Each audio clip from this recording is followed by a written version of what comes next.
All right, well, good morning, folks. I want to welcome you to another edition of the Campus County Connection webinar series. This series, as you may know, is really intended to help all of us in cooperative extension and the research side of Cornell to think through all of the great programs that are happening out there. Sometimes we feature programs that have some funding for research and extension. Sometimes we're featuring some programs that are just new and upcoming and really doing some great things. And today we are featuring the dairy processing trend. So I'm really excited to be here with Moody and Anika Zuber from our Harvest New York program, and they're going to tell us a little bit about Harvest New York and the dairy processing trends that they are finding. So with that, I am going to pass the ball to Carl. And we're going to give him a second to get technology working in his end. And welcome, guys. All right. Should be working, right? All right. Yes, we see it. Perfect. All right. Good morning, everyone. As Celeste said, my name is Anika Zuber, and then Carl Moody is my counterpart, also here with us.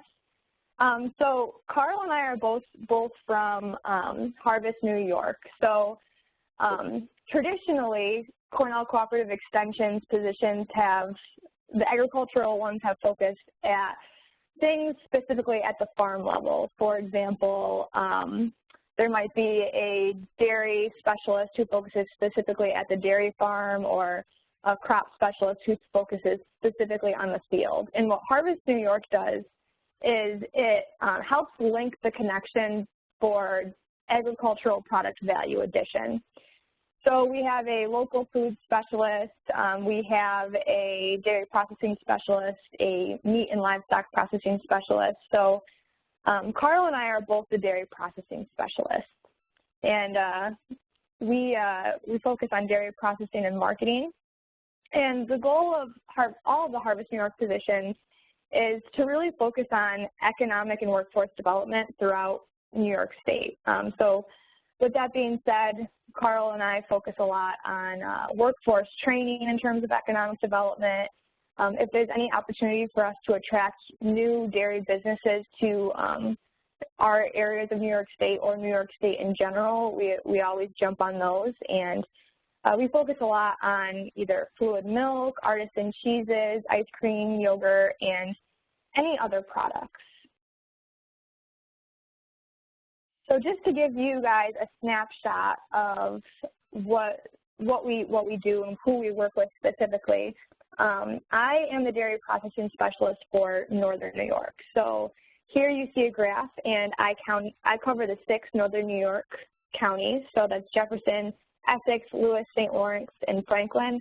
Clinton is also on my list, but there are not currently any dairy processing facilities in Clinton County. So hopefully that will change going forward. But we have one cut and wrap facility in Jefferson County, and that facility doesn't per se make any cheese or yogurt or any dairy product, but they take in cheese and then they cut it into smaller packaging and resell it that way. So they still have to follow some food safety regulations, which we can help them with. I have a few manufacturing facilities in Jefferson County, totaling about 16 throughout my entire region. So it's pretty exciting. This is a list of the different businesses that I work directly with. So the cut and wrap facility I referred to earlier was the first one on the list, River Rat Cheese. And these other ones, they range in size from very small to quite large. So in Chateauguay in Franklin County, there is a Agrimark plant that makes wonderful macadam and Cabot cheese. I have H.B. Hood, who makes, in that particular plant, they make some cultured products like cottage cheese and cream cheese. And then, of course, Kraft, they make, that's the biggest location for Philadelphia cream cheese. In Lowville, they have a cream cheese festival, and outside that plant, they have a huge display of Philadelphia cream cheese. So that's kind of neat. And then in Western New York, Carl covers these. So if he wants to chime in a little bit, feel free, Carl. But he does have many more plants than I do in Western New York. It's a little bit of a dense area in terms of plants. So while I have 16 plants to cover, Carl has the honor of tackling 45 of them. So here's a list of all of his plants. And you might see some familiar names on there. There's Friendship Dairies, Empire Cheese, Yancey's Fancies makes some fantastic cheese. Lots of good stuff on there.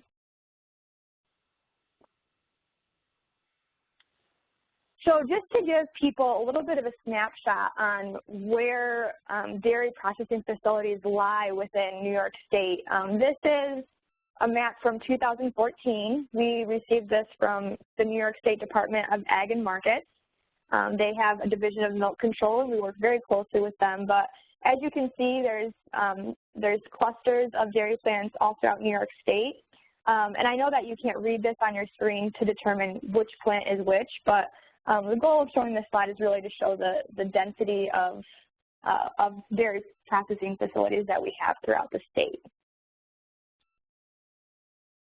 So here you can see that I cover those 6 northern New York counties, and Carl covers the counties in western New York.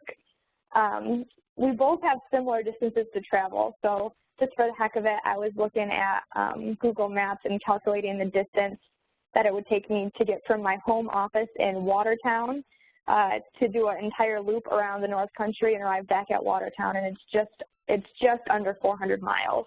And I think if Carl were to do a loop around his territory, it would be the same. So we do cover a lot of ground, and we try to interact directly with the plants up there. And the goal of that is really giving them a more direct resource, because there is a lot of milk that is handled in those regions, and we want to make sure that we are able to support those dairy plants, because while farmers also need support, the processors ultimately do something with that milk and then get it to the consumer. So our goal is to aid in that transition and give them the resources that they need. We work with both farmstead, smaller artisan-style operations, and large-scale operations. So as you can see in this photo, this picture on the left is some curd work being done, and that is in our food processing development laboratory on Cornell's campus, which I'll talk about that more a little bit later. Carl will as well. So they are doing a workshop in cheese making, and then on the right-hand side, that's larger processing equipment. So you can see that's the plate heat exchanger for pasteurization. So that's just our example of large scale. I figured it was kind of fitting to have your milk's favorite partner, Oreos. So we do cover the large scale facilities a little bit differently than small scale. In New York State in 2015, we produced about 14,500,000,000 pounds of milk. If you look at the New York State numbers for the Federal Milk Marketing Order, which is how milk is priced, it will tell you that there's about 12 billion pounds of milk produced annually in New York State. But that is not including manufacturing grade products. So we have grade A products like fluid milk and yogurt, but products like some cheeses and ice cream are not considered grade A. So in total, we do have about 14 billion pounds of milk. Does anyone, we'll pause for a second in case anyone has any questions for us so far. I see Celeste is getting hungry. Does anyone else have any questions? I'm wondering where I can get that giant Oreo. What was that? Was that just a Photoshop of a giant Oreo, or did you really have a giant Oreo? I wish I had a giant Oreo. That's a Photoshop. Yeah. Well, this is really, super interesting. And I see a few educators that are from outside of the areas that each of you cover. So maybe you can talk a little bit about, about accessing resources or information if you're an educator outside of, outside of the Harvest New York areas that you guys cover at some point. You don't have to cover that right now, but I bet people will be interested in that. Yeah, so Carla and I find that we do travel quite a bit. So we're primarily responsible for our locations, but if someone has a question in the Hudson Valley or Eastern New York or even down in New York City sometimes, we definitely don't leave those people hanging. So we either will help them directly or connect them to our larger dairy foods extension resource, which we'll touch on in the second half of that. So definitely we'll touch on that. So people should always feel free to reach out to us, even if they're not in northern New York or western New York or wherever they may be. Okay. So 14 billion pounds of milk a year. And then Cornell, we're very lucky in the sense that we have a greater food science department on campus. So we'll get more into that. But also in New York, there's about 5,600 dairy farms throughout the state, and about $11.5 billion in total contributions to New York's economy from dairy farming and processing alone. So the dairy industry is New York's largest agriculture industry, so we do like to support that. As of 2012, there were 29 yogurt plants in New York State, and we have a slide later that exhibits the growth of yogurt during the so-called yogurt boom. So that was really good for the state. The yogurt boom doesn't necessarily help the price of milk to the farmer, but it does help balance the supply of milk. So it does affect it long term. There's about 485 milk inspectors, dairy plant processing superintendents. We call them PPSs, and they are the people who are responsible for the food safety of the plant. So every plant needs to have a PPS.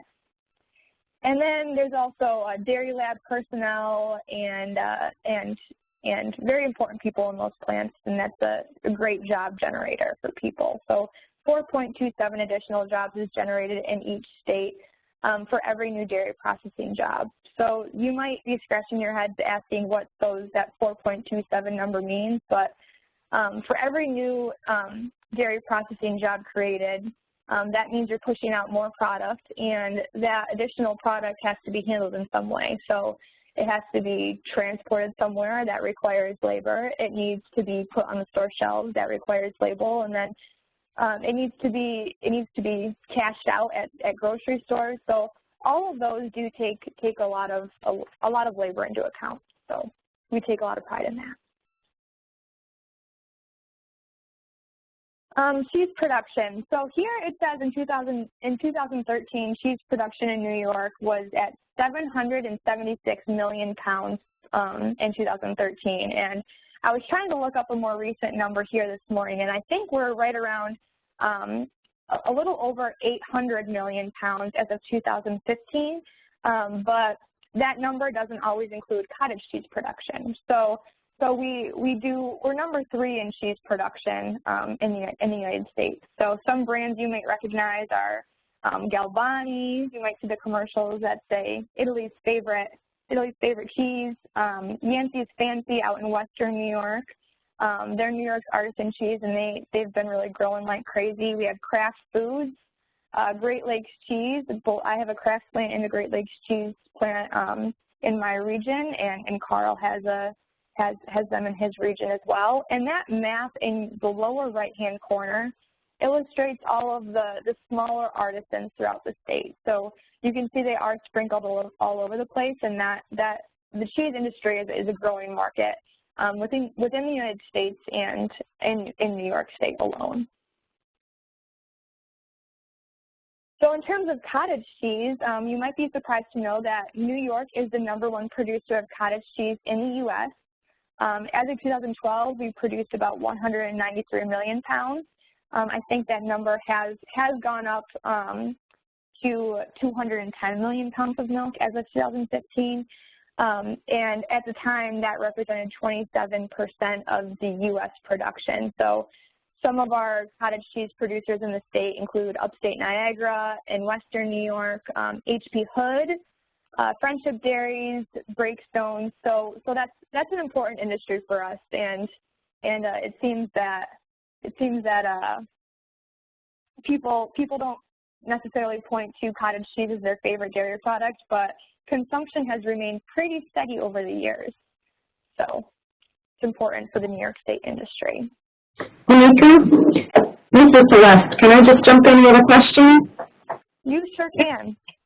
So there's a lot of really awesome statistics here about where New York State falls in the dairy industry, and as a producer that, I don't know, maybe it's not new to everybody that's here, but I'm wondering if is there a one-pager somewhere that has all of these great statistics to promote the New York State dairy industry? Yeah, so Cornell does release quite a bit of information on statistics in New York, and the place that I get the statistics is primarily through the USDA NAS website.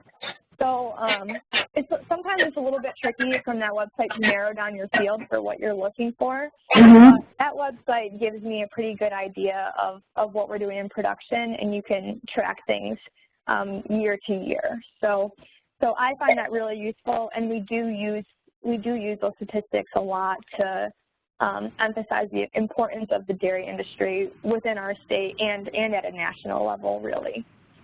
Well, it just helps to reaffirm that we have a lot to be proud of in the New York State ag industry, for sure. Yeah. So thank you for sharing all these good statistics. Yeah. So you can see our pounds of milk produced in yogurt increasing from 2005 to 2013. So there's almost a 58% increase during that time period, representing the yogurt boom. And that's been really important for us. Yogurt is easily recognizable as a safe and wholesome product that's healthy for people. So it's a great way for people to get their 3 servings of dairy a day. And New York is pretty proud to be leading the charge on yogurt production. In New York, since the yogurt boom, that first number was in the U.S., the 58% increase, but in New York, our increase was very substantial at 195% increase. So that's something that we like to hang our hat on. And you may have heard some slightly negative press about yogurt, the yogurt boom, and it not being as good as people thought it did. But it really does make a big impact in terms of the utilization of milk in particularly Western New York. So it's still a great benefit to New York State. So Carl's going to touch on this a little bit later, but the Food and Drug Administration is really important for Carl and I in our role. So there's a lot of consumer focus on where their food is coming from. So a couple things that we wanted to point out specifically in regards to milk is that there are a couple guidance statements on natural. So the guidance statement on natural for FDA is no artificial synthetic substance, including any added color, even from a natural resource. The actual definition of natural is being under review by the FDA, so it was open for comment for people to submit what they thought the idea of natural should be on a food label. But as it is now, there is no formal definition of what the word natural on a food label means. And RBST, so that is recombinant bovine somatic trophin. People may have heard of it if they are familiar with dairy, or maybe not if they aren't familiar with dairy. So basically what it is it's a naturally occurring hormone in dairy cows, but if we, RBST is when you can give a cow extra extra of that same hormone, and it results in the production of just over 1 gallon more milk per cow per day. So it really helps with maximizing efficiency on dairy farms on a per cow basis. And now you'll see a lot of dairy products labeled with not from cows that are treated with RBST, and there has been no scientific evidence to show that there's a difference between RBST milk and non-RBST milk. But it is something that consumers are going for in terms of clean label. So if something says no RBST on the label, then there is a signed affidavit from the farmers who are supplying milk to that organization. And in New York State, there's a traceability of milk from farm to package. So that there is an affidavit that goes along with that.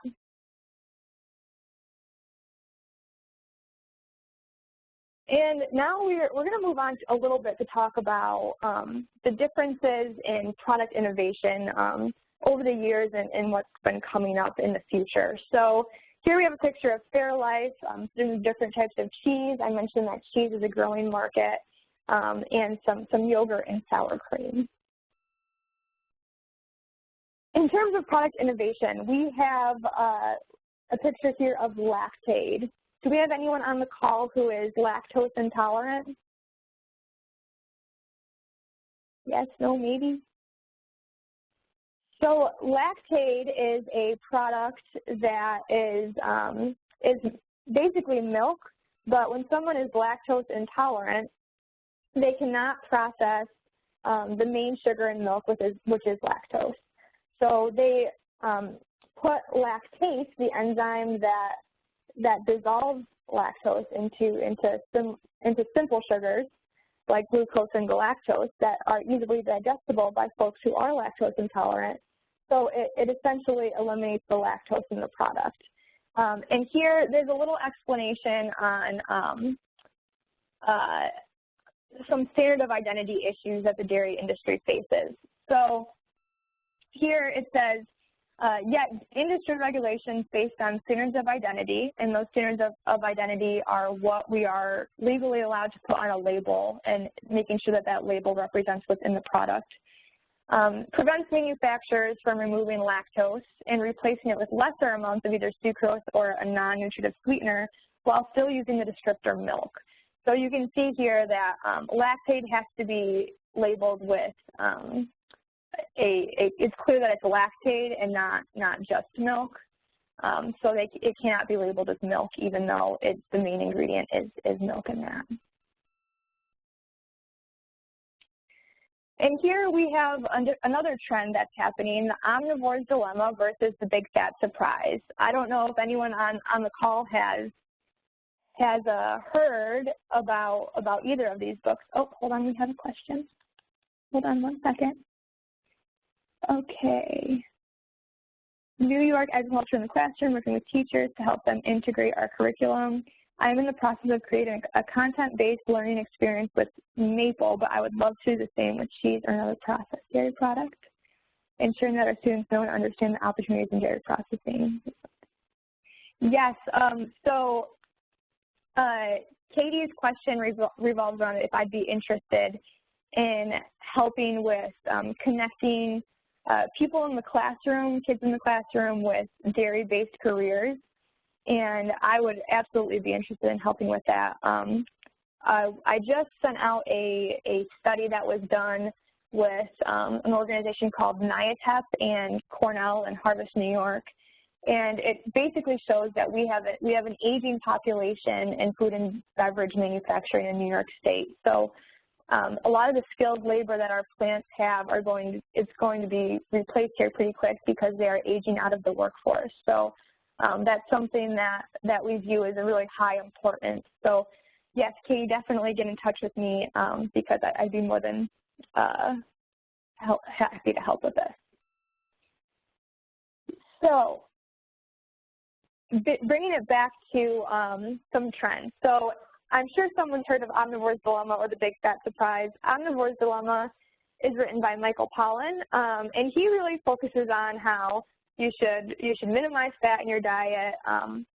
Take-home message is that fat is not good for you. It's best if you have vegetables with varying amount of fat in your diet. Whereas now we have The Big Fat Surprise by Nina Techholt. And I've actually read both of these books, and The Big Fat Surprise focuses on case studies of different cultures around the world that eat primarily high-fat and meat diets.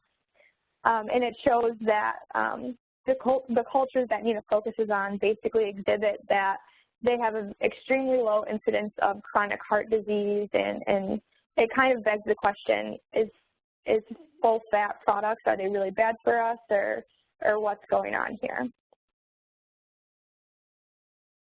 So then we have this graph, and this shows that while this trend is being focused on like The Big Fat Surprise, we have seen whole milk consumption increase, and we're also starting to see some more whole milk yogurts coming back on the shelves, and the shelf space for some lower fat options are starting to decline a little bit. So unfortunately, total fluid milk consumption has been decreasing over the years. So that's something that we would love to turn around, but consumer preferences, they have so many different options to them on the market, and it's quite frankly very confusing for customers to figure out what they want to be consuming. So while there has been a decline in total fluid milk consumption, we have recently seen an increase in whole fat consumption, and if you would have looked at this 10 years ago, you would have seen a huge rise in fat-free consumption. So that's something that the dairy industry is really looking at, and I know a few dairy farmers who are shaking their head and saying, I've been drinking full-fat milk all along. So it is interesting to watch that kind of switch in the consumer market. And of course, we have the millennial consumers are becoming household primary grocery shoppers. So millennials are our 20-somethings, maybe early 30s folks who are starting to do the grocery shopping for their households now. And this is where we see affiliation with a brand or cause being extremely important to these millennial shoppers. And this makes a huge difference because it matters in how food is marketed on mainstream media. It matters because it reflects how, if businesses want to be successful, they have to kind of fall in line with the trends that these millennial shoppers want to see. So this exhibits that we've seen a huge jump in people who are caring about brand affiliations with causes. And we have a whole list of things here. This is from a Barclay study that I pulled up. I found this a few months ago, and these are the types of things that matter to millennials consumers. So what do my friends think? Social media is important. That could be an obvious one to some people with the rise of Facebook, Instagram, Twitter, Tumblr, whatever it may be. Millennials also are tending to donate electronically, so that's a little bit different. And they really care about what their brands that they shop with stand for. So that's making a huge difference in how food is marketed in general, and it does matter to dairy companies as well because we're increasingly concerned about making sure consumers understand about animal welfare issues, the healthiness and wholesomeness of milk, etc. So here we have different types of products that people probably seen a couple of these, maybe not all of them. So cream-lined milk is a trend. Cream-lined milk is actually milk that is pasteurized to kill any harmful bacteria, but not homogenized. So homogenization is when milk basically is forced through a piston. And what that piston does is it breaks up the fat globules so the fat globules all become the same size. And that prevents the cream from rising to the top. So in the old days, you might remember yourself or your parents shaking your gallon of milk before they drank it to mix up that cream. And now you don't have to do that anymore typical milk in the grocery store because the milk is suspended evenly throughout the whole product. But there is a trend coming back for creamline milk. A lot of folks are processing milk now and pasteurizing it, but not homogenizing it, which gives you that cream layer. Kefir is a similar product to yogurt, but it's almost becomes a drinkable yogurt. So there's different cultures, but it is a similar product. They are known for having a lot of probiotics in their product. Farmer's cheese or Greek yogurt, cottage cheeses, different cultured products are becoming increasingly on the market with increasing variation. We have skyr or Icelandic strained yogurt, so people might be familiar with Siggi's. Siggi's is similar to Greek yogurt in the terms that it's strained. So there's more whey and liquid that gets pushed out of that yogurt, creating a thicker texture. And that's becoming a new trend. It tends to be a little more tart than Greek yogurt. Lassi is an Indian drinkable cultured beverage similar to drinkable yogurt. They are known for having some pretty unique flavors. They tend to be a little more savory than your traditional drinkable yogurts. Quark, I'll show that in a second, and other drinkable products are on the rise, so we're going to see more of them on the market. So Quark is an interesting product. I have had Quark a couple times. I do know of a couple artisans throughout the state who are starting to make Quark, but it's kind of like a combination of cream cheese and yogurt. So it's a cheese product technically, but it doesn't have that tartness of yogurt. So it's an interesting product. It's very smooth. The people who have tried it seem to really enjoy it. And then Yuli, this is a new product that was released, and it's called Farmer's cheese. And it's very similar to cottage cheese, but it has a little bit less liquid in it. So those are the types of cultured products we're seeing increasing on the market. So maybe you'll have less conventional yogurt or cheese, but more cultured products. As I mentioned before, the drinkable yogurt industry is expected to rise. So I follow a lot of dairy listservs like Dairy Reporter and IDFA, and they all are projecting some pretty big growth in the next 4 to 5 years in the drinkable yogurt or drinkable cultured product market. So be on the lookout for that. We've seen studies that show that consumers are increasingly looking for wholesome and healthy products, but also in a very convenient package, which does exemplify drinkable yogurt. All right. I think we'll switch. So then, thanks Anika. Thanks everybody for coming. I think we got quite a few people here. So I'm Carl, and I'm going to talk about the challenges portion. So Anika got to talk about Harvest New York and New York Dairy and the trends, and what I'm going to talk about are the challenges that New York dairy processors face, whether they're a large processor or a small processor. They often have to face all of these same challenges. And the first one, and it certainly is a primary focus for Anika and I's work in Harvest New York, is to work with workforce development. We're lucky in the state that we have we have Cornell, obviously, as a food science program, but I don't know if that program can necessarily on its own create all of the workforce that the companies in the state need. So we're lucky to have a couple of community college programs that have been pretty well developed over the last 3-4 years. The one challenge that they both have is that they need students in order to run a program. So while we have certainly a need for employees and qualified employees, in order to generate those, we also need students to get funneled into the program. So if you know anyone that's in the area of either Genesee County or Erie County, there are already food technology, food processing, biotechnology programs that are relevant to the dairy industry and the people that need to work there. So if you have someone that's looking for a career path and is the age or in the position in life, feel free to refer them to me or refer them directly to one of those programs, or obviously to Cornell if they want to get a food science degree, which certainly will set people off on the right track in life. I got my food science degree, and Anika's got her food science degree, and I think the one thing that the food industry has that many other industries don't have is we certainly have job security as one of our primary perks. You know, might not always have the same job or work at the same company, but as with a lot of agriculture things, people need to work.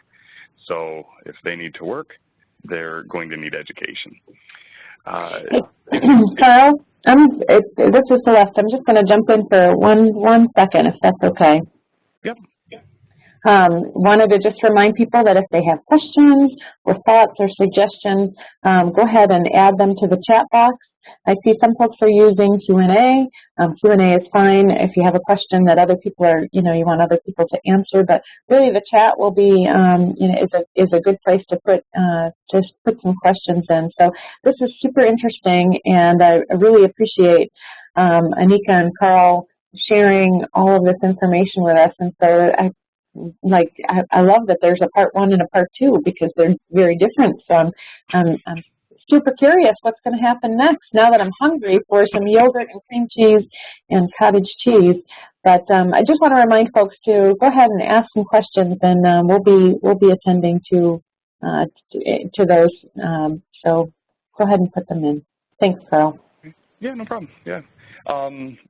If you decide you want to work in the dairy industry, or you currently work in the dairy industry though and need further education, sometimes an associate's degree program or a bachelor's degree program is not going to be the right way to serve those people. So if it's an employee, they've been at a company for 20 years, they probably won't go back for night school, but they still need to be kept up to speed on the latest technology or trends, and that's really where a big portion of what Anika and I do, either on site with people, exists, or through the Dairy Foods Extension on campus. So we have a significant relationship on campus with that. This is the photo of the dairy processing plant on campus, and it's very helpful that we have this facility on campus because it's a nice way to do some hands-on, real-world experience for people when they come to campus and take a course or a seminar or attend a meeting, something like that.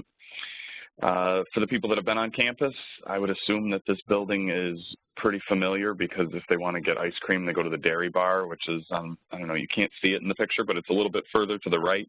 On the far left, that's the dairy processing facility, the one that's producing the products for consumption on campus. The building was renovated a few years ago, and it's a beautiful facility, and certainly gives it's worthy of being on campus and a place for people to come and learn about dairy production. This is a picture of one of our coworkers, Rob Rallier, and he works with the Dairy Foods Extension on campus. And like I said before, we do a lot of work in collaboration with them. And what their mission is it's to help farmers, business owners, and consumers in New York State and beyond. It's not isolated to just New York State, to produce safe, healthy, and wholesome foods. And specifically in relation to the dairy extension, it's a lot of work with various partners, whether it's the New York State Association for Food Protection, a lot of work with ag and markets. So if there's inspectors in facilities, either we're performing training with those people, or we're training, providing, current update information to those people that work in agriculture and markets, or else if there's a facility that needs help, sometimes there's work done in tandem with both ag and markets and our program. Obviously, Anika went through some statistic information about the different products that are made, and cheese manufacturer in New York State is a very large industry. So there's the New York State Cheese Manufacturers Association, and we try to play as an important role as possible with the companies that are members of that organization and with their programs as well. The Dairy Foods Extension, I'll read it aloud. Dairy Foods Extension program works with partners to focus on supporting the production of safe and high-quality dairy products with specific expertise in microbial spoilage and food safety issues. And so while that's their mission, it becomes our mission to help support that and then take the resources of the university and bring them directly to our counties in Western and Northern New York. If you go to campus and you decide to take one of the courses, one of the advantages that we have is we offer a certificate program, so you can follow through. A person that's at a company, they're a new employee or a seasoned employee, their company may send them to campus, and they would start with some basic dairy science classes. We'll teach you about the composition of milk, the way that it's produced, the different quality parameters. A lot of different aspects about just basic dairy science, give people the fundamentals. And then as with any food product, one of the most important concepts is sanitation, how to produce something in a safe manner, have it be clean in order to get the right shelf life, get a level of food safety. You really need to have those sanitation basics, and that's why that's in the first class that you take. If you only come to class and take one, if you only come to campus and take one class, we want to make sure that the fundamental that you learn is how to make something in a safe manner, and so we teach that. Often people then will continue and they'll take a food safety class, and so on here we've got course number 201. It's Food Safety Systems and HACCP for Dairy. Obviously, being dairy extension, we focus on dairy, but the principles of HACCP, they apply to food safety across all different products. And so you'll end up with people that are, in the dairy industry, but you'll also end up with students that are in other industries, because that is in parallel. I'll talk about it more, but a substitute course in terms of information, potentially related to the certificate, is to take a preventive controls class. Kind of teaches very similar information, but in a slightly different manner. We also require students to take a course in pasteurization. If they're producing fluid milk or they're producing cheese with pasteurized milk, they probably are running a pasteurizer of some sort, whether it's a vat pasteurizer or a plate heat exchanger or a short time pasteurizer. They would then take a course in the broken seal program and how the pasteurizer works, and they would learn a lot of information about that. And those are the core courses. If someone needs to get some basic dairy information to be a successful employee or to improve their rank, within the company, they would probably start with taking those 3 courses. So, Carl? Yeah, sure. Mm-hmm. There was a question that came in, just wondering if the certificate program is offered online or only on campus. Yeah, so that's an excellent question. Almost all of these classes have an online component, but at the end there still is a hands-on component and a point where you kind of need to verify people's experience and whether what they're learning is, and then also to help tailor it to people's specific industries. So it's important that people come to campus, but when you take the basic dairy science and sanitation class, there will be a day and a half on campus, and there's a day's worth, about 8 hours worth of online material that you do as kind of a prerequisite to that on-campus experience. So is there potential for some of these courses to be offered online only? Potentially, but if you were going to earn a certificate, I'm reasonably sure that you will probably always have to come to campus, because some of the courses, such as the science of cheese making or the science of yogurt and fermented dairy products, involves direct hands-on. We're going to be in the pilot plant making cheese and talking about the specific steps and different quality parameters and things like that really can only be done in person. And being dairy processing, it requires significant equipment. And so the number of facilities in the state that can really support having that hands-on component are probably pretty limited, and the one on campus is certainly probably one of the best in terms of having the right equipment and the right scale to support the instruction of those classes. So it's a good question, and there certainly is a lot of opportunity for portions of it to be pushed online, and we do that, and I'm sure we'll continue to do more. However, some of it I think will always be an on-campus thing. But not to make it sound negative, when you come on campus, it does also bring along a lot of I guess better opportunities for interaction. You know, it's hard when you're doing a webinar like this to get all the questions and for people to, you know, be engaged. And when you get people on campus, it's a lot easier to force the engagement and then for people to come away with some, you know, some significant skill increases. So I don't know if I think I answered the question anyway. Yep, no, I think that's good. And I think probably more things will kind of continue to go the route of having some opportunities online. Alana's point was really that there's some people that are 3+ hours away from campus, so they become, you know, it's hard. It limits the opportunity to those that have the time available. But it's also a very serious opportunity to go through the steps of earning a certificate. Yeah. So. Thank you for answering the question. I drive 3 hours to get to campus when I go. Right. So who are we talking to? I have empathy. Once you've completed the core courses, then the next step is to choose a track. And most of the time, for most people, the selection of which track you're going to take is based upon where you work. You know, if you work at a fluid milk processor, the likelihood that you're going to take the cheese making class is probably low. You might, but it's probably lower. You would probably follow with taking a fluid milk processing course, the basic level or the advanced level. If you work at a cheese manufacturer, you probably take cheese making. However, you know, it's a guideline, not a rule. You can take as many classes as you want. You can learn as many different products as you want. And sometimes what we find is the people that are taking all of the classes, these are the ones that are, you know, they're an entrepreneur.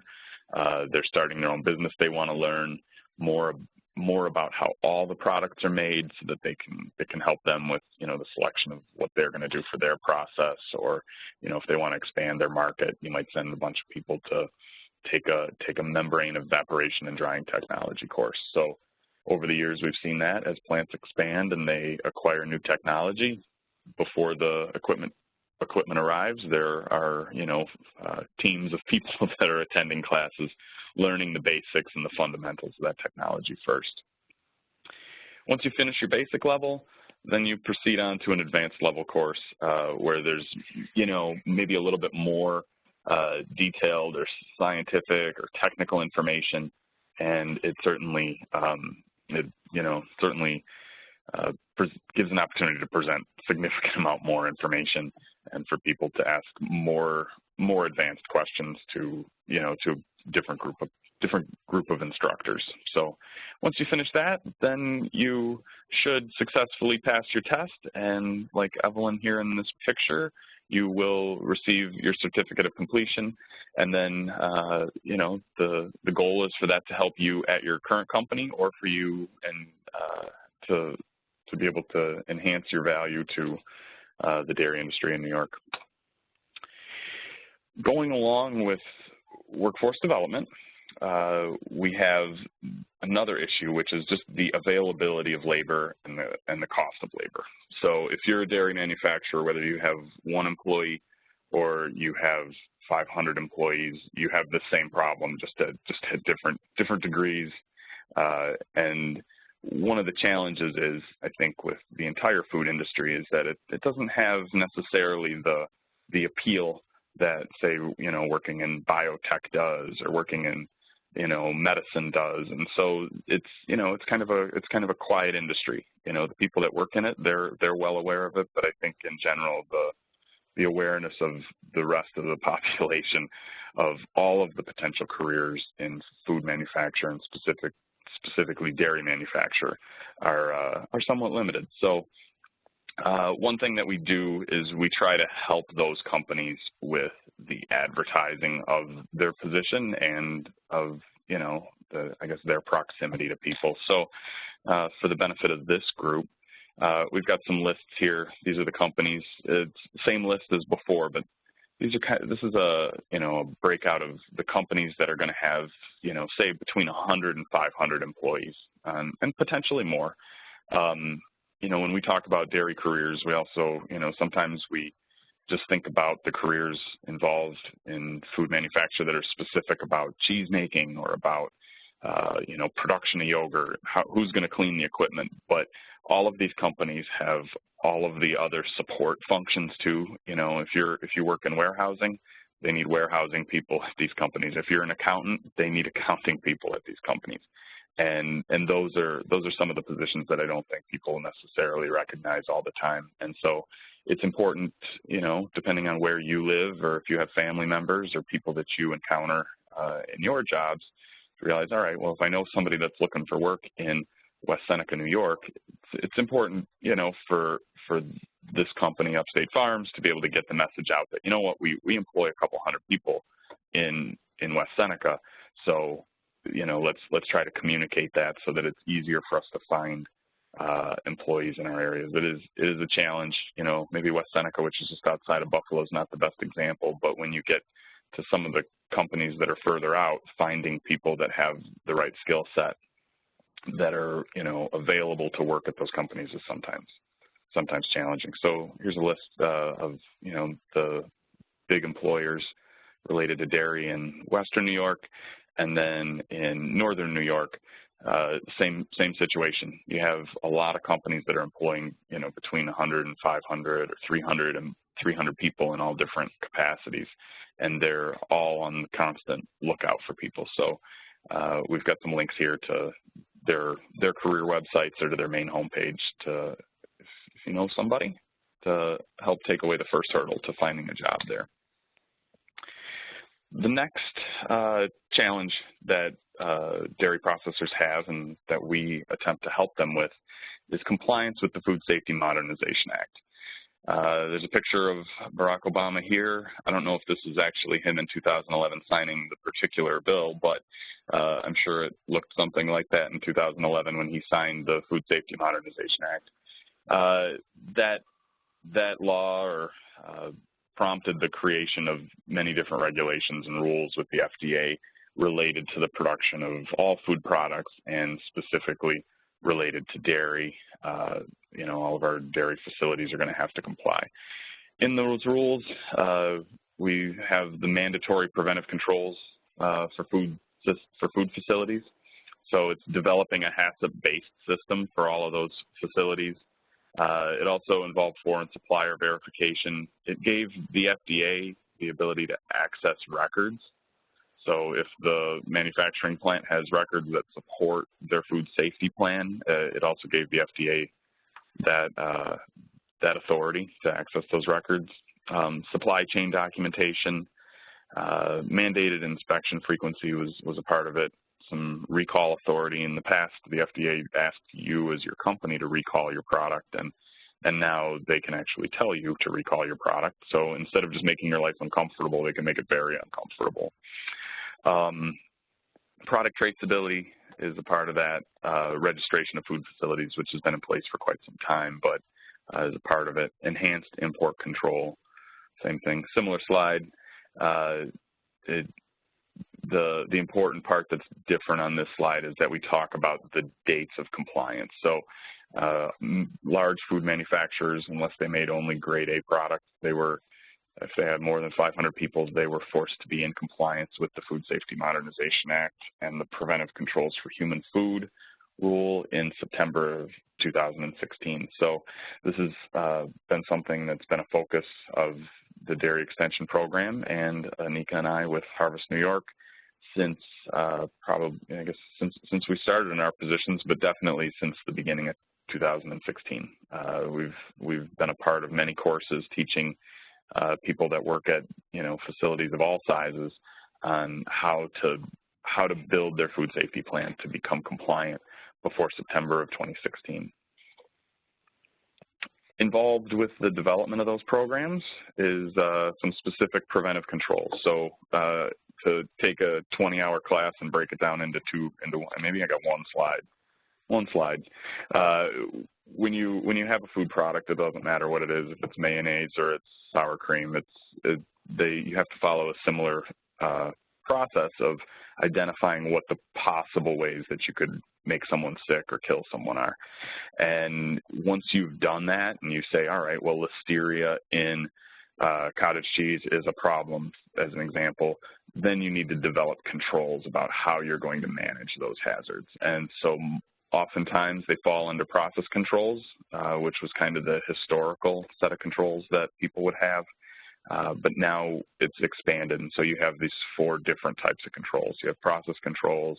You also were very concerned about allergens in products. So if you buy a gallon of milk, making sure that it says milk on there so people that are allergic to milk don't consume it.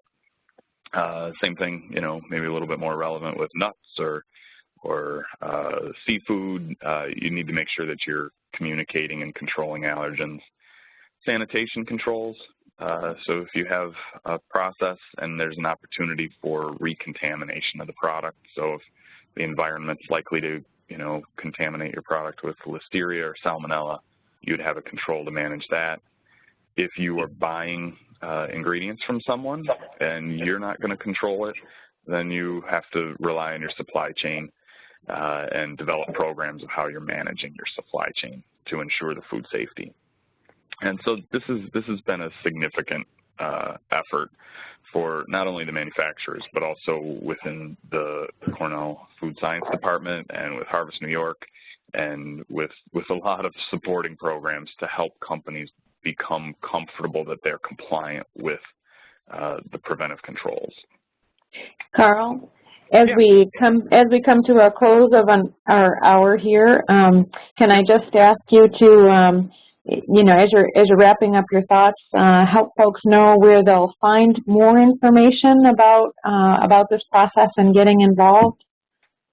Sure. No, that's no problem. Yeah, I'll because we are almost out of time. I noticed that, but I'm going to cover these last 2, and then I'll certainly give you some contact information. But okay. along with the Food Safety Modernization Act, it's an issue now where companies are regularly under recalls. If anybody pays attention to recall notices, it happens, I would say, if not every day that there's a major food recall. It seems like it's for sure once a week. And the average recall cost is approximately $10 million. So this is why people don't sleep at night, because their business is potentially always at risk. And so that's what drives people's compliance, manufacturers' compliance in these programs, is to avoid that risk.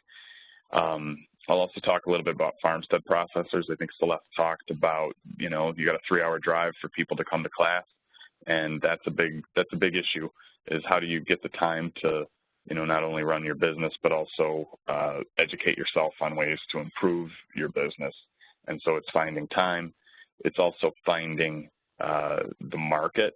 You can see where the people live in the state. Well, the farmstead processors aren't always in New York City, so there's a geographic restriction as well. So, for them to gain access to their markets, that's a big challenge, and certainly it's another way to lose time. And then capital. None of what we've talked about today for challenges are free. And so everything requires some type of investment, whether it's investment of your time or it's investment of your money, to become compliant so that you can, make your life a little bit easier and potentially sell products into markets that you used to not be able to sell into before you had programs. There's my slide about time and how important the time is. Here's a picture of some individuals that are at class. It seems like most of these people are paying 100% attention to what's going on, which is good, because it's, significantly made up of farmstead processors that they, by being at class, it's not just being at class, it's also being away from your business. And so there's an opportunity cost involved with that dedication. If you do have questions, I guess, or you encounter, potentially more importantly, as you're circulating in your environments and you encounter people that are interested in, specifically dairy food processing, they can contact Anika or I, And if you go to the Harvest New York website, harvestny.cce.cornell.edu, you will find our contact information and some links to more information about dairy food processing. We would be happy to help people with through their decision-making process about what they're going to do. Also referrals to either the Dairy Extension Certificate Program or to other training opportunities that people might have related to dairy food processing. And then again, Harvest New York, we don't just do dairy foods. We also cover a lot of other industries, and there's information on that website related to that. Carl, there is one question here. Okay. Yeah, I have a hard time. If you want to quickly see that. It says, my question is that with the interest in local products, is it too simplistic to say that we can encourage people to buy the brands mentioned and they would be supporting the New York dairy industry? Yeah, I would. 100% the answer to that is that that's not too simple to say. A big part of, these are large companies, international companies selling things all over. However, with dairy, the one thing that's important to know is that for the most part, the milk still comes from the local region. Do they have the ability to tie it to all 5,800 farmers and which milk went into which cup? Some of them can probably do a better job of that than others. However, it still is going to be local, Yeah, you can't transport milk very far and keep it cold, and it doesn't make economic sense to transport milk that far, to be perfectly honest. And so whenever you do buy a product produced by one of these companies, it's going to be from farmers who are in a very local area. And I think that's hard for consumers to understand sometimes in a time when we have a ever-growing and global food industry. So that is a really good point. All right. Well, I want to thank Anika and Carl very much. This was really interesting. And I want to ask anybody that's on if you want to just write a little note of thanks, appreciation, a question in the chat box. We'll have those for posterity, and I will share them with them. That would be great. So thank you very much. And I will tell you that I've recorded the webinar today, and so you should see on your screen the staff site. This is where the recording will exist. All of our Campus County Connection webinars do get posted on our staff site under the Campus County Connection area. So I don't know if you just followed me along, staff.cce.cornell.edu. If you go to units, organizational development and accountability, campus program connections is right on top. And then the list of all the former webinars is in here. And within them will be any links to resources. If Anika and Carl are okay with me posting their slides, I'll put them up there, as well as the recording to the webinar will be posted here as well. And that should go up probably middle of next week by the time I get it all converted and tidied up. So, that's fine with us. Is it okay with you? That's awesome. Yeah, it's perfectly fine. Yep. Okay, and then on the same page our upcoming webinars. So if you want to join us for any of these Campus County Connection webinars, I encourage you to do so. Share the information with colleagues. You can share it with people from they're open for people from outside of the extension system or stakeholders that you work with. The real intention of these is obviously not skill building. It's just to spread the word of the good work that we're doing between research and extension. So thanks for joining us today. Thanks again to Carl and Anika, and have a great Friday and weekend, everyone. Thank you. Thanks for having us.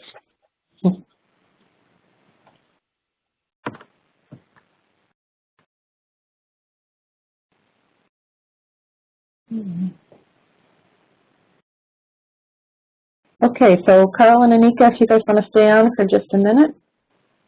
Yeah, sure. Okay, looks like people are jumping off. I'm going to press end recording.